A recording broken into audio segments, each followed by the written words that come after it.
Xulio Cortázar, Adrenalin. Franz Kafka, Baxtiqaro o'g'il. Lev Tolstoy, Vijdon ko'zgusi. Asqat Muxtor, Yaxshi muallim. Rashod Nuriy Guntekin, Tuyg'ular rassomi. Shukrulloh, Taqdir siylagan adib.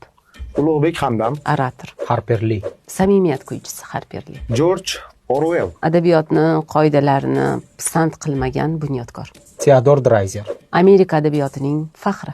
Fyodor Dostoyevskiy, Daho yozuvchi va namunali er. Jane Austen, Ayol nazokatining rassomi deylik. Xudoyberdi To'xtaboyev, O'zbek bolalar adabiyotining Jules Verne. Abdulhamid Cho'lpon, She'riyatimizning gultoji. Aleksandra Marenina, Rus detektiv asarlarini Agata Kristisi deylik. Chingiz Aytmatov, Chingiz Aytmatov munosabatlar muallimi. Aziz Nesim, Turk adabiyotining vijdoni deylik. Anton Chexov, Hikoyalar ustasi. O'tkir Hoshimov, Tuyg'ular musavviri. Dan Brown. Yozuvchilar tadbirkori. O'zini qanday ko'rsatishni biladi.